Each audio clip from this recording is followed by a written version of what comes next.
नमः संस्कृताय। तो आज हम लोग बिहार बोर्ड 10वीं वर्ग के पाठ्य पुस्तक संस्कृत प्यूषण के तृतीय पाठ अलस कथा को देखेंगे। तो हम शुरू करते हैं। लिखता है, अयम पाठः, अयम मने यह, पाठः मने पाठ, विद्यापति कृतस्य, विद्यापति के द्वारा, कथा ग्रंथस्य, कथा ग्रंथ के, पुरुष परीक्षा इति नामकस्य, पुरुष परीक्षा नाम के अंश विशेषो वर्तते, अंश विशेष अंश है। अर्थात यह पाठ विद्यापति जी के द्वारा रचित कथा ग्रंथ पुरुष परीक्षा नाम का विशेष अंश है। पुरुष परीक्षा सरल संस्कृत भाषायां कथा रूपेण विभिन्नानां मानवगुणानां महत्वं वर्णयति, दोषाणां ददाति। अर्थात पुरुष परीक्षा संस्कृत, सरल संस्कृत भाषा में, आसान संस्कृत भाषा में कथा के रूप में विभिन्नानाम, विभिन्न प्रकार के मानव गुणानाम, मनुष्यों के गुणों के महत्वं वर्णयति, महत्व का वर्णन करता है। दोषाणाम च, और दोषों के निराकरणाय, निराकरण के लिए, हटाने के लिए शिक्षां ददाति, शिक्षा देता है। अर्थात पुरुष परीक्षा सरल संस्कृत भाषा में कथा के रूप में मनुष्यों के विभिन्न गुणों के महत्व का वर्णन करता है और दोषों को हटाने का शिक्षा देता है। विद्यापति लोकप्रिय मैथिली कवि आसीत।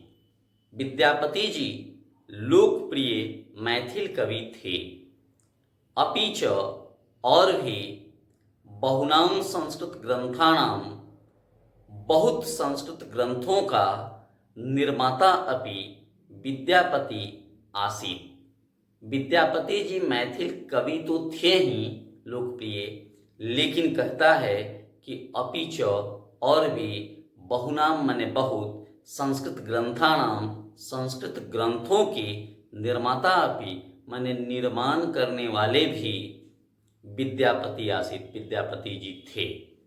इति तस्य विशिष्टता, इति मने यह, तस्य मने उनकी, विशिष्टता मने विशिष्टता थी कि संस्कृत विषय अपि, कि संस्कृत विषय में भी प्रभुता अस्ति। यह इनकी विशेषता है कि संस्कृत विषय में भी उनकी प्रभुता थी। मैथिल के तो लोकप्रिय कवि थे ही, लेकिन संस्कृत में भी उनकी प्रभुता थी। यह उनकी विशिष्टता है।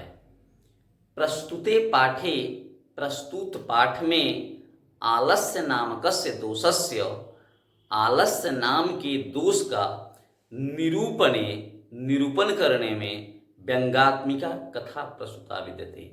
व्यंगात्मिका कथा, व्यंग कहा जाता है कि गुण के विपरीत अगर संबोधन किया जाए तो उसको व्यंग कहा जाता है।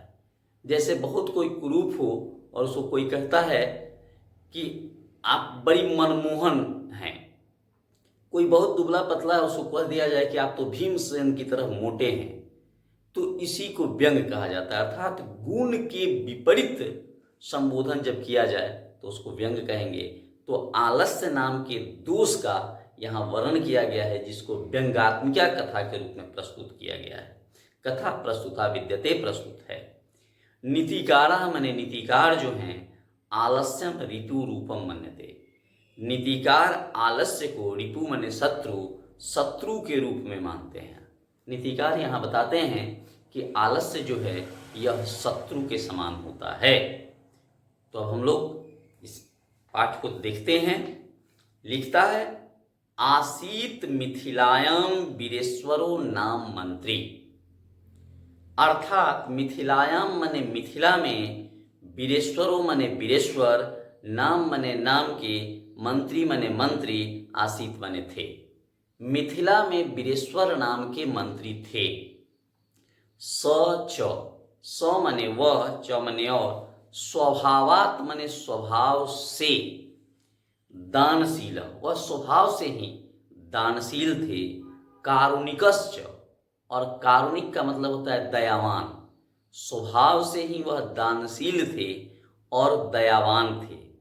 सर्वेभ्य माने सभी, दुर्गतेभ्य, दुर्गतेभ्य कहा जाता है गरीबों को, दुर्गतेभ्य अनाथेभ्यश्च, और च माने और, अनाथेभ्य माने अनाथों को, गरीबों को और अनाथों को, प्रत्यहम, प्रत्यहम माने प्रतिदिन, इच्छा माने इच्छा के अनुसार, भोजनम माने भोजन, और दापैती माने देते थे। अर्थात कहता है कि वीरेश्वर जी जो थे वह स्वभाव से दानशील थे, दयावान थे, सभी गरीबों को और अनाथों को उनकी इच्छा के अनुसार प्रत्येक दिन भोजन देते थे। तत्मध्य, तत्मध्य, मध्य माने बीच में, उसके बीच में, अलसेभ्यो अपि, आलसी भी, वह तो केवल गरीबों को और अनाथों को भोजन देते थे, लेकिन उन्हीं लोगों के बीच में अलसेभ्य अपि, आलसी भी, अन्य वस्त्रम दापयति, अन्न और वस्त्र जो था वह प्राप्त कर लेता था, ले लेता था।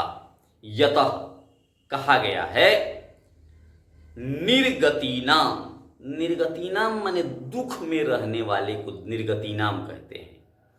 च माने और, सर्वेशाम माने सबों के, अलसह माने आलसियों का, प्रथमो माने पहला, मतः माने विचार होता है, सिद्धांत होता है। दुख में रहने वाले आलसियों का पहल का विचार यही होता है, किंचित न क्षमते, किंचित माने कोई भी, क्षमते माने जो सामर्थ्यवान है, जो कर सकते हैं, न कर तुम, उसको नहीं किया जाएगा। कब? जठरे न अभिवहनी नाम, जठर माने होता है पेट, अग्नि माने होता है आग, माने जठरेन माने पेट की आग। भले भूखे रह जाना अच्छा है, आलसियों का पहला विचार यह होता है, आलसी लोग सोचता है, उनका पहला सिद्धांत यह है कि भले दुख में रह जाएंगे, भूखे रह जाएंगे, लेकिन जो काम अपने से होने वाला है उसको भी हम नहीं करेंगे। आलसियों का पहला सिद्धांत यही है। निर्गतिनाम च सर्वेशाम अलसानाम प्रथमो मतः, आलसियों का पहला सिद्धांत यही है कि दुख में रहेंगे, भूखे रहेंगे, लेकिन जो काम हमसे होने वाला है उस काम को भी हम नहीं करेंगे। यही आलसियों का सबसे पहला सिद्धांत है। आलसी लोग कोई काम नहीं करना चाहता है। फिर कहता है, ततो मने तब, अलस पुरुषाना, तब आलसी पुरुषों के, तत्र इष्ट लाभम श्रुत्वा, तत्र मने वहाँ, इष्ट लाभम मने इच्छा के अनुसार लाभ को, श्रुत्वा मने सुनकर, बहवह मने बहुत, तुंद परिमार्जित, तुंद मने बड़े बड़े पेट वाले, परिमार्ज तत्र, कहता है कि तब जब वहाँ आलसी सबको भोजन मिलने लगा तो वहाँ जो बड़े बड़े पेट वाले लोग जो थे, परिमार्जितम तत्र, तो वह लोग इकट्ठा हो गए। वर्तुला हुआ माने तब वहाँ बड़े बड़े पेट वाले लोग इकट्ठा हो गए, माने ज़्यादा खाना खाना होता था, वो लोग भी अब उसी में चले जाने लगे, खाने लगे। क्योंकि यतः कहा गया है, स्थिति सकार्य मूला ही सर्वेशाम अपि संगते। स्थिति का मतलब होता है कि दशा, वहाँ का परिवेश, उसको स्थिति कहते हैं। सकार्य मूला का मतलब होता है सुविधाजनक। ही मने ही, सर्वेशाम मने सबका, संगते मने संगठन, विचार, स्वजाति नाम अपने जातियों के, सुखम मने सुख, दृष्टवा मने देखकर, के मने कौन, न मने नहीं, धावंती मने दौड़ते हैं, जंतवः मने जंतु, जीव जंतु या मनुष्य प्राणी कोई भी। कहता है कि स्थिति अगर अनुकूल हो, स्थिति सामान्य हो तो सर्वे सामपि संहते, तो सभी लोग जो होते हैं उसको प्राप्त करना चाहते हैं। अगर फ्री में कोई चीज़ मिल रहा है तो हम सभी लोग चाहते हैं कि उसको प्राप्त कर लिया जाए, बशर्ते कि स्थिति अनुकूल हो, वहाँ लोगों को भगाया नहीं जा रहा हो, डांटा नहीं जा रहा हो, कुछ कहा नहीं जा रहा हो। तो स्थिति अगर अनुकूल होती है तो सब लोग उसको प्राप्त करना चाहता है। स्वजातिनाम सुखम दृष्टवा, अपने जातियों के सुख को देख करके कौन सा जीव है, कौन सा प्राणी है जो दौड़ता नहीं है। अर्थात अगर फ्री में कोई चीज़ मिल रही है और हम देख रहे हैं तो ऐसा कैसे हो सकता है, हम प्राप्त कर रहे हैं तो हमारे जैसे लोग, दूसरा लोग वहाँ दौड़ के नहीं प्राप्त कर लेगा।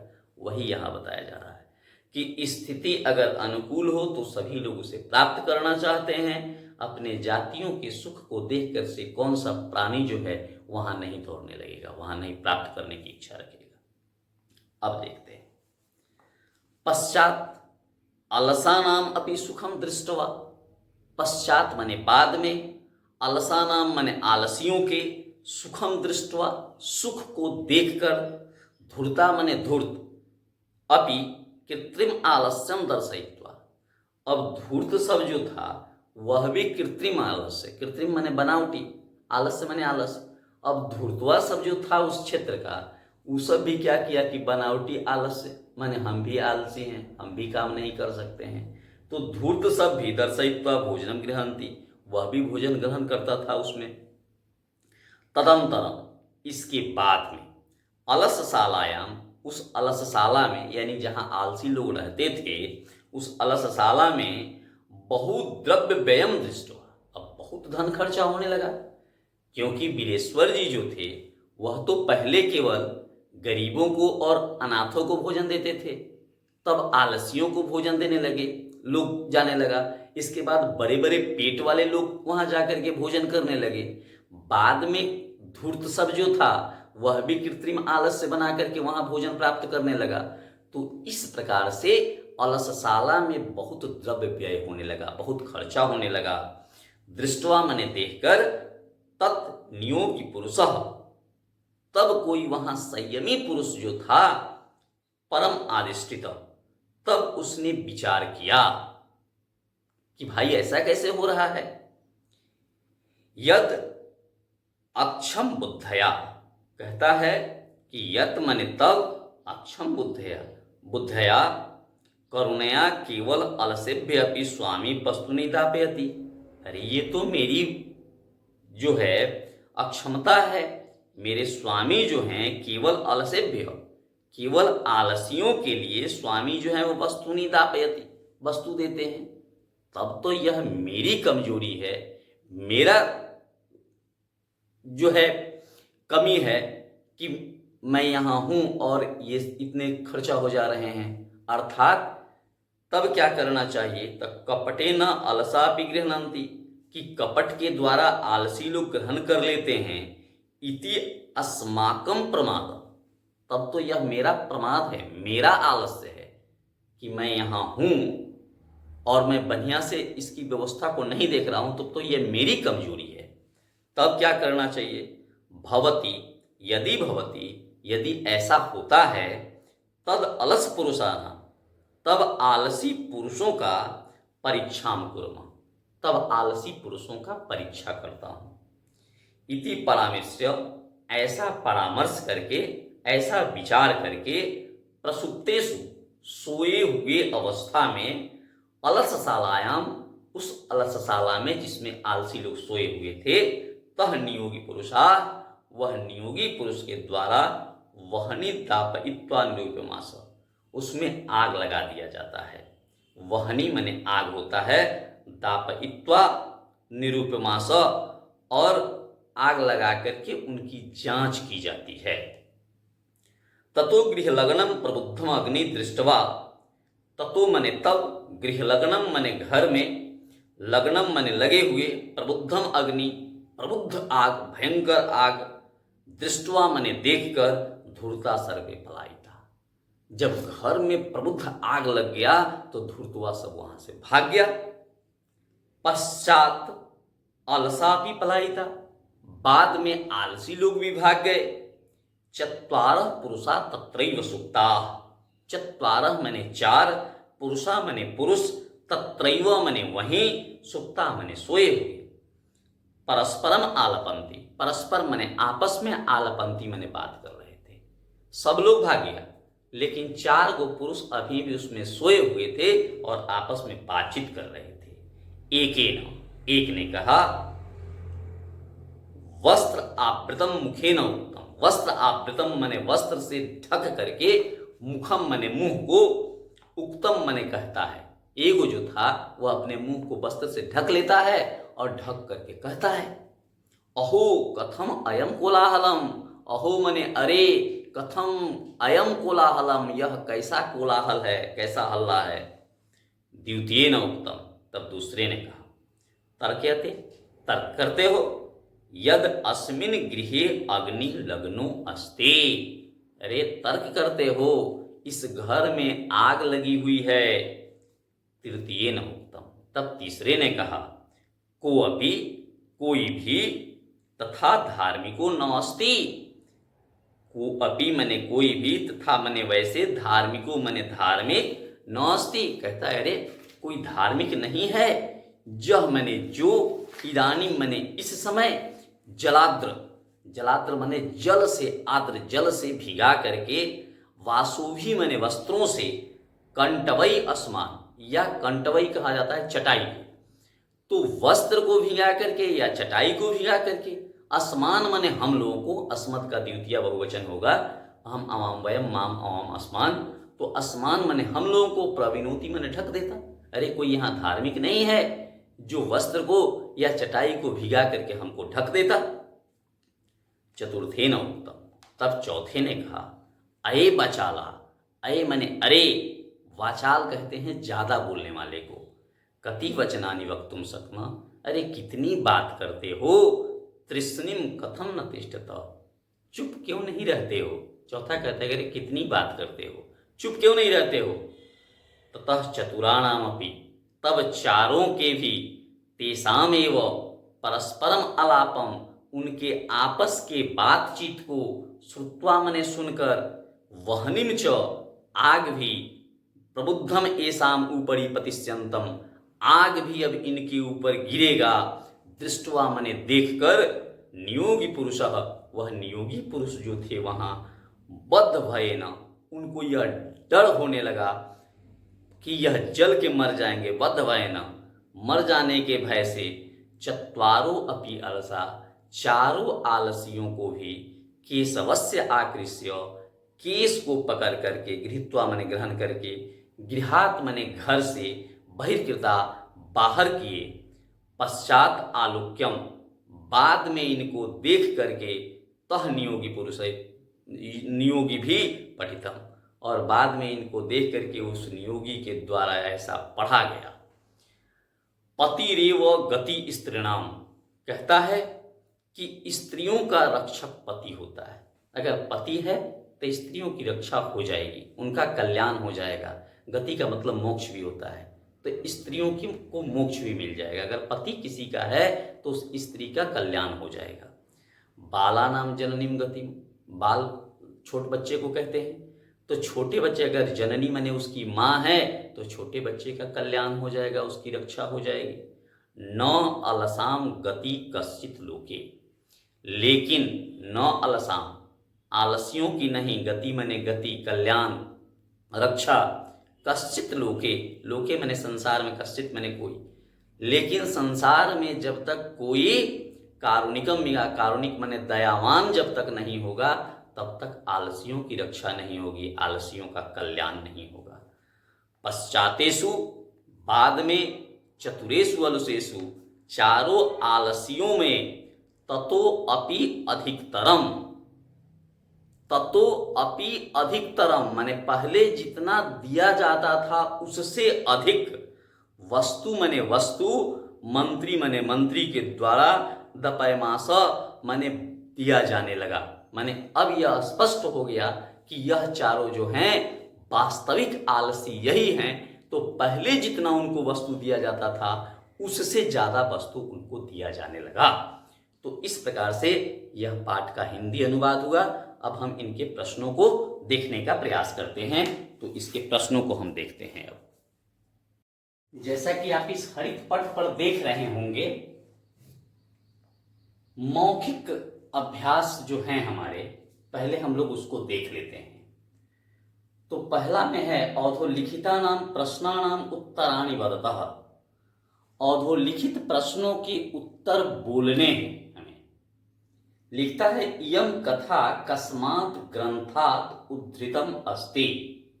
यह कथा किस ग्रंथ से उद्धृत है? तो हम लिख देंगे पुरुष परीक्षा ग्रंथात् उद्धृतम अस्ति। पुरुष परीक्षा ग्रंथ से उद्धृत है, हो जाएगा। दूसरा है अस्यां कथायां कस्य महत्वं वर्णितम अस्ति। इस कथा में किसके महत्व का वर्णन किया गया है? तो मानव गुणानाम लिख देंगे, मनुष्य के गुणों का। अगर कथायाम है तो इस कथा की अगर बात करेंगे तो आलस्य नामकस्य दोषस्य भी लिखेंगे तो भी सही होगा। तीसरा है अस्या कथाया रचनाकारः कः अस्ति। इस कथा के रचनाकार कौन है? तो तीसरा में होगा अस्य कथाया रचनाकार विद्यापति अस्ति। कस्य की जगह विद्यापति जी लिखेंगे तो हो जाएगा। चौथा है यम कथा किं शिक्षयति। यह कथा क्या शिक्षा देती है? तो अर्थ होगा कि यह कथा जो है, किंग की जगह अगर हम बोल दें आलस्य रूपी दोषान त्यक्तुम। आलस्य रूपी दोष जो है त्यक्तुम माने छोड़ने की शिक्षा देता है, कि आलस्य नाम का दोष जो है उसको छोड़ दिया जाए। तो यहां हमने लिखा है आलस्य रूपी दोषान त्यक्तुम।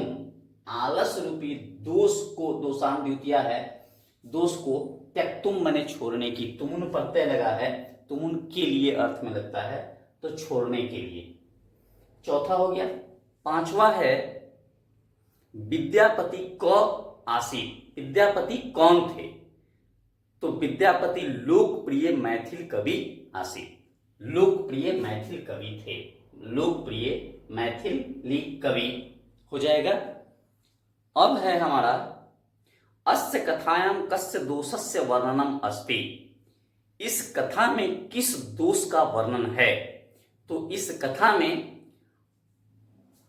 आलस्य दोषस्य, आलस्य नाम के दोष का वर्णन किया गया है। इस कथा में आलस्य नाम के दोष का वर्णन किया गया है। अब है हमारा मिथिलाया मंत्री कह आसीत। मिथिला के मंत्री कौन थे? तो मिथिला के मंत्री वीरेश्वर जी थे, तो हम लिख देंगे वीरेश्वरः। कह के जगह हम वीरेश्वरः लिख देंगे या बोल देंगे तो हो जाएगा। मिथिलाया मंत्री वीरेश्वरः आसीत। तब है कंग दृष्टं सर्वे धूर्ता पलायिता। क्या चीज देखकर सभी धूर्त भाग गए? तो यहां होगा गृह लग्नम प्रबुद्धम अग्निम दृष्टवा। माने घर में लगे हुए प्रबुद्ध अग्नि को देखकर धूर्त सब भाग गया। अंतिम है इसका अलसशालायां बहुद्रव्य व्ययम दृष्टवा तह नियोगी पुरुषै किम परामर्श। अर्थात अलसशाला में बहुत द्रव्य खर्च होने लगा, तो इसको देखकर उस संयमी पुरुष ने क्या परामर्श किया? तो इसमें किया कि अलसानां परीक्षां कर्तुम, कि आलसियों की परीक्षा करता हूं। उसने यही विचार किया कि जब ज्यादा पैसा खर्चा हो रहा था, ज्यादा धन खर्चा हो रहा था, तो उसने सोचा कि आलसियों की परीक्षा करता हूं। तो ये हमको लगता है कि स्पष्ट हो गया होगा। अब है अधोलिखितानां प्रश्नानां उत्तरम एक शब्देन दत्तः। अधोलिखित प्रश्नों का उत्तर एक शब्दों में देना है। तो अग्निम दृष्टवा के पलायिता। आग को देखकर कौन भाग गए? तो देखिए मैंने यहां लिखा है दूसरा का क है धूर्ता पलायिता। धूर्ता लिख देंगे तो हो जाएगा। और के जगह धूर्ता लिख दीजिए, पूरा लिख दीजिए कि अग्नि दृष्टवा धूर्ता पलायिता, तो भी बहुत अच्छी बात है। केवल धूर्ता भी लिखेंगे तो भी सही है। कति पुरुषा सुप्ता आसन। कितने पुरुष सोए हुए थे? तो देखिए ख का उत्तर होगा चत्वार। 4 गो पुरुष ही वहां सोए हुए थे और परस्परम आलपंती और आपस में बातचीत कर रहे थे, तो चत्वारा लिखेंगे हम लोग। अब इसके बाद तीसरा है एकह पुरुष किम अवदत्, मैंने पहला पुरुष एकह जो लिखा गया है यहां लिखना चाहिए था प्रथमा पुरुष, लेकिन ठीक है। एकह पुरुष किम अवदत्, एक पुरुष क्या बोलता है? पहला पुरुष। तो पहला पुरुष कहता है कि कथम अयम कोलाहल, यह कैसा कोलाहल है, यह कैसा हल्ला है। फिर अगला है द्वितीय पुरुष किम अवदत्, दूसरा पुरुष क्या कहता है? तो दूसरा पुरुष कहता है कि अस्मिन गृहे अग्निम लग्नो अस्ति, इस घर में आग लगी हुई है। दूसरा क्या कहता है कि इस घर में आग लगा हुआ है। तब पूछता है तृतीय पुरुष किम अवदत्, तीसरा पुरुष क्या कहता है? तो तीसरा पुरुष कहता है कि तृतीय पुरुष, पांचवा प्रश्न है को अपि धार्मिको न अस्ति ज इदानीं जलाद्रई वासो भी कटवई अस्मान प्राविनोति, अर्थात कोई भी धार्मिक नहीं है जो इस समय जलाद्र माने जल से आद्र भीगा हुआ, वासोभी माने वस्त्रों से, कटवई माने चटाइयों से, अस्मान माने हम लोगों को, प्रविनोति माने ढक देता। कोई भी यहाँ धार्मिक नहीं है जो हम लोगों को वस्त्र भिगा कर या चटाई से भिगा करके हम लोगों को ढक देता। तो अगर ये तो लेकिन लंबा हो गया और अर्थ इसमें प्रश्न में कहता है कि एक शब्द में देना है, तो अगर हम चाहें तो केवल धार्मिक लिख देंगे तो भी हो जाएगा, लेकिन मैंने पूरा बना दिया है। अगर हम चाहें तो इसको अगर बड़ा प्रश्न होगा तो बना सकते हैं, ना तो धार्मिक लिख देंगे कि कोपि धार्मिक नास्ति, तो भी प्रश्न सही होगा। इसके बाद में चतुर्थ पुरुष किम अवदत्, चौथा पुरुष जो है वह क्या कहता है? तो चौथा पुरुष कहता है अये बाचाला तृष्णिम कथम न तिष्ठत, अरे बाचाल, बाचाल कहा जाता है ज्यादा बोलने वाले को, अरे ज्यादा बोलने वाले चुपचाप काहे नहीं रहते हो? कहता है चौथा कि अरे चुपचाप काहे नहीं रहता है, काहे ज्यादा बोलता है। इसके बाद है वीरेश्वर को आसीत, वीरेश्वर कौन थे? तो वीरेश्वर मिथिलायाम मंत्री आसीत, वीरेश्वर जी मिथिला के मंत्री थे। ज में हम देखेंगे तस्य स्वभाव कीदृश आसीत, अर्थात वीरेश्वर जी का स्वभाव कैसा था? तो लिख देंगे दानशील कारुणिकश्च, दानशील थे और दयावान थे वीरेश्वर जी। इसके बाद है अंतिम है इसका आलसानाम सुखम दृष्टवा, आलसियों के सुख को देखकर, के माने कौन, कृत्रिम आलस्य बनावटी आलस, दर्शयित्वा माने दिखाकर, भोजनम माने भोजन, गृहणंती अस्म ग्रहण करते थे। तो यहाँ केवल लिख दीजिएगा धूर्ता, के जगह अगर धूर्ता लिख दिया जाए कि धूर्त सब बनावटी आलस्य दिखा करके भोजन करते थे। तो ये हमारे मौखिक प्रश्न हो गए। अब हम लोग लिखित प्रश्नों को देखते हैं और इसको बनाने का प्रयास करते हैं। अब हम लोग अभ्यास लिखित जो है, अभी तक हम लोगों ने मौखिक देखा था, अब लिखित जो हमारे प्रश्न हैं उसको हम लोग देखेंगे। पहले देता है रिक्त स्थानानि पूर्यतः, रिक्त स्थानों को, खाली स्थानों को भरना है। तो स्थिति देता है और अंत में देता है धावंती जंतव, माने पूरा जो है हमारा एक मंत्र है उसी को दिया है। तो हम इसमें भरेंगे स्थिति सौ कार्य मूला ही सर्वेषाम अपि संघते स्वजातिनाम सुखम दृष्टवा के न धावंती जंतवः। दूसरा मंत्र जो है अपना वही है, उसको अगर लिख देंगे तो हो जाएगा। फिर है ख में निर्गतिनाम, पहला मंत्र जो है उसका है यह, निर्गतिनाम च सर्वेषाम अलसः प्रथमो मतः, यही इसको हम लोग को लिख देना है, हो जाएगा। तो आप लोग देखे भी होंगे पाठ जो है हमारा, उसमें अगर हम लिखेंगे तो इसका अर्थ दिया गया है, या पूरा मंत्र को लिख दिया जाए तो हमारा लगता है कि सबसे उत्तम होगा। पहला जो प्रश्न है उसमें हम लोग दूसरे मंत्र को, दूसरा श्लोक जो है, स्थिति सौ कार्य मूला ही किंग ही सर्वेषाम अपि संघते स्वजाति नाम सुखम दृष्टवा कि न धावंति जंतव। दूसरा श्लोक जो है उसको पूरा लिख देंगे।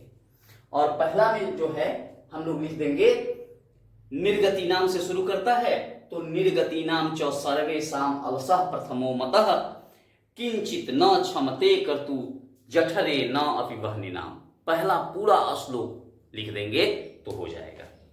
अब हम लोग देखते हैं तीसरा है हमारा, कपटेन अलसा अपि गृह्णन्ति इति अस्माकम।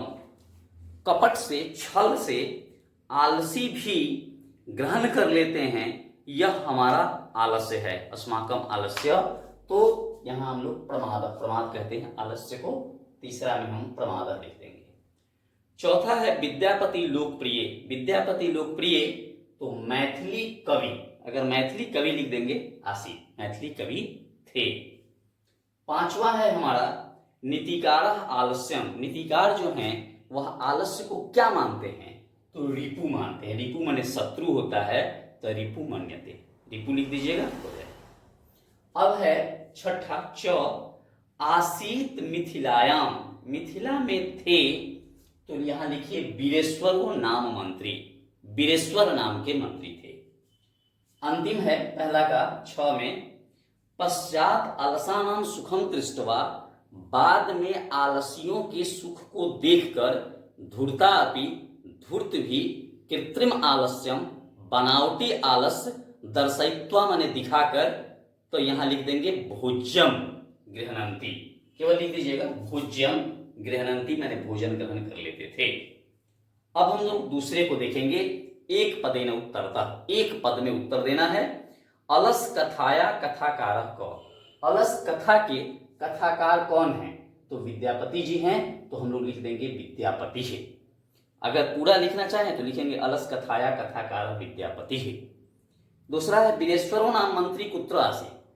वीरेश्वर नाम के मंत्री कहां थे, तो कहां थे, तो मिथिलायाम। कुत्र के जगह लिख देंगे मिथिलायाम। वीरेश्वरो नाम मंत्री मिथिलायाम आसे।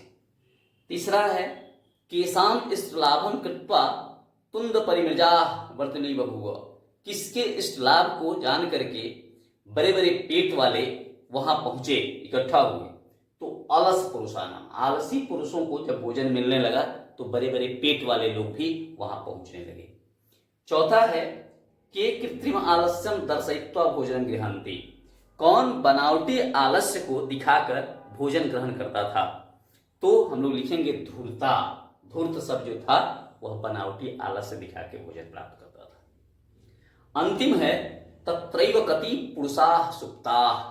वहां कितने पुरुष सोए हुए थे, तो वहां 4 पुरुष सोए हुए थे, हम सभी लोग जानते हैं, तो चत्वारः लिखेंगे। क्योंकि पुल्लिंग में चत्वारः होता है, अगर स्त्रीलिंग रहता तो चतस्र हो जाता, नपुंसकलिंग में चत्वारी होता है, तो पुल्लिंग पुरुष सोए हुए थे, इसलिए हम लोग लिखेंगे चत्वारः। इस प्रकार पहला और दूसरा प्रश्न हमारा समाप्त हुआ।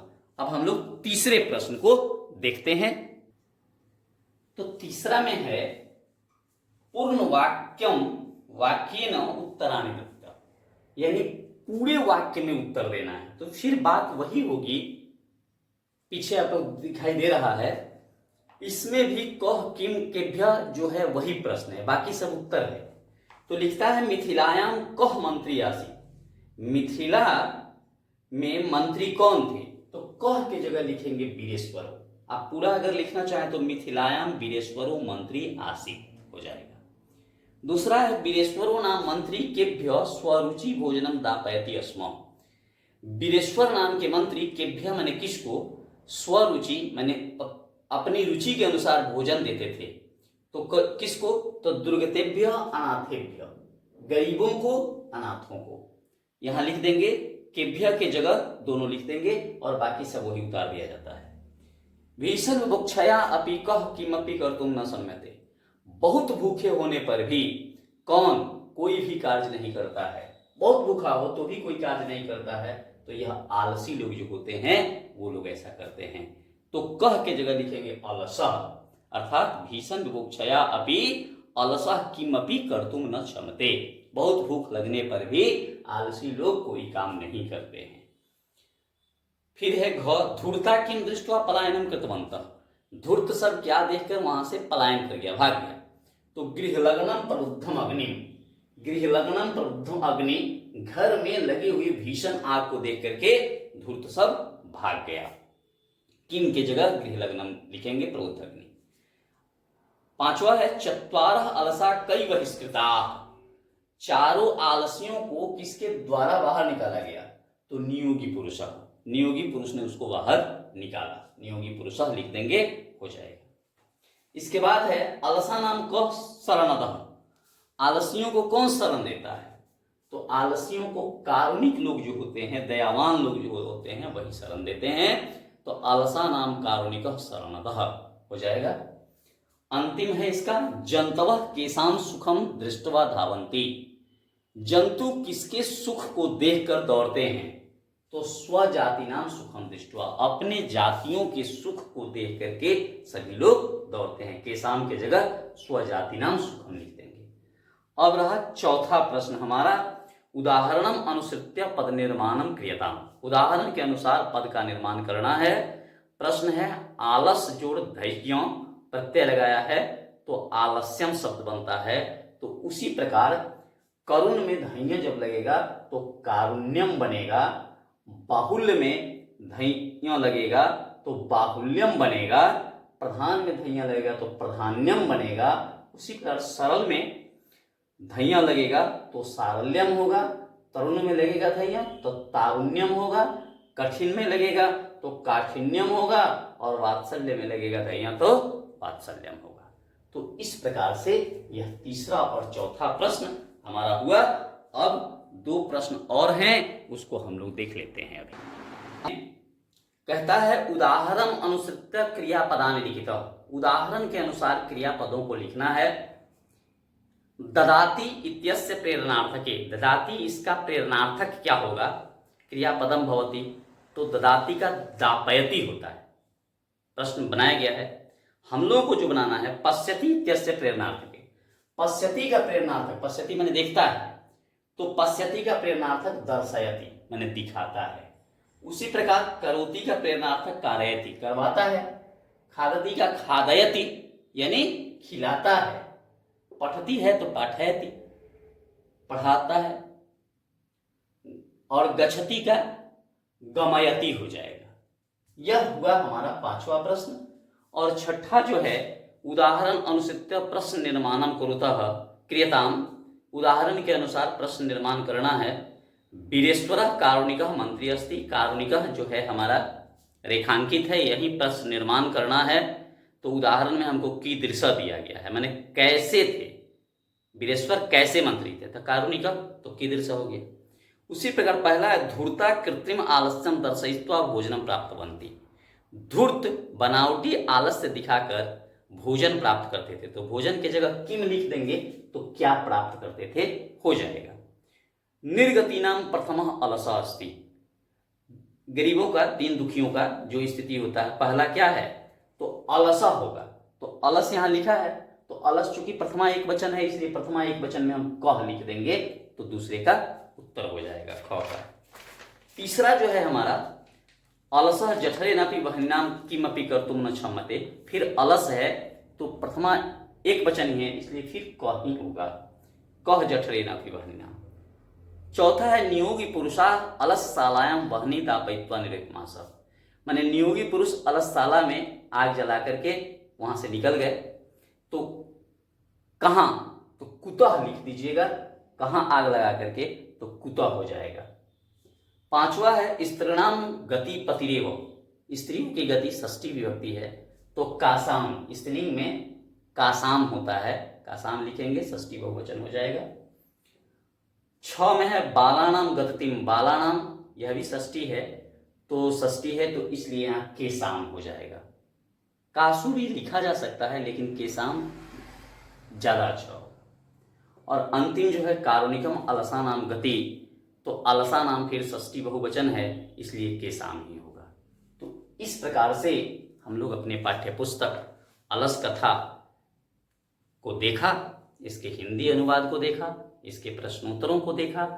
एक चीज मैं आपसे निवेदन करूंगा कि मेरे पास तकनीकी ज्ञान नहीं है, पूर्व में भी मैंने बताया है, और मेरे पास संसाधन की कमी है, लेकिन मैं इस दावे को पूर्णतः कहता हूं, दावे के साथ कहता हूं कि अगर आप मेरे इस वीडियो को देखते हैं तो मैं एक एक शब्दों का विग्रह करके उसका अर्थ बताने का प्रयास करता हूं।